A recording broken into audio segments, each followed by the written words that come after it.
बच्चों चैप्टर 5 जीवन की मौलिक इकाई जिसको हम कोशिका कहते हैं उसके बारे में हम अब आगे जानेंगे। कोशिका जो है वो जीवन की मूलभूत क्रियात्मक इकाई है, यानी कि सारी क्रियाएं जो हैं वो कोशिका में ही होती हैं।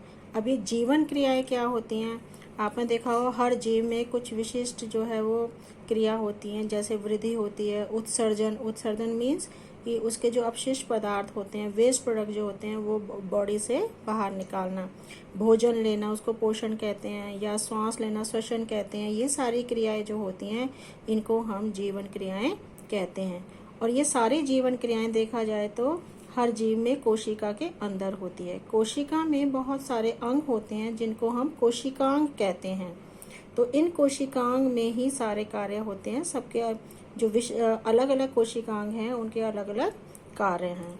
और हम जो इसमें मेन है कोशिकांग वो है प्लाज्मा झिल्ली, केंद्रक, कोशिका द्रव्य, जिनमें से आज हम प्लाज्मा झिल्ली या कोशिका की झिल्ली के बारे में पढ़ेंगे कि ये क्या होती है और ये कोशिका में क्या कार्य करती है।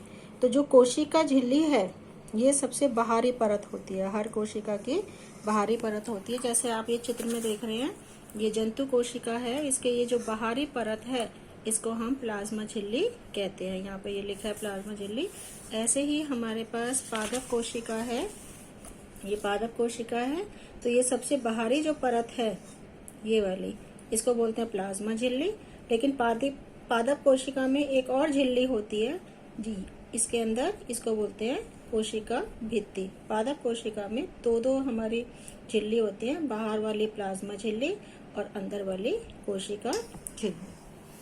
अब आप फिर से यहाँ पे देखिए कि जो हमारी ये बाहरी परत है इसको हम बोलते हैं प्लाज्मा झिल्ली, और ये कुछ विशेष पदार्थों को ही अपने अंदर बाहर जाने देती है, इसलिए इसका नाम है वर्णात्मक पारगम्य झिल्ली। वो पदार्थ जैसे ऑक्सीजन गैस है, CO2 गैस है, पोषक तत्व हैं, जल है, इन्हीं को ही अपने अंदर बाहर जाने देती है और बहुत सारे पदार्थों को रोक भी देती है, इसलिए इसको कहते हैं वर्णात्मक पारगम्य झिल्ली।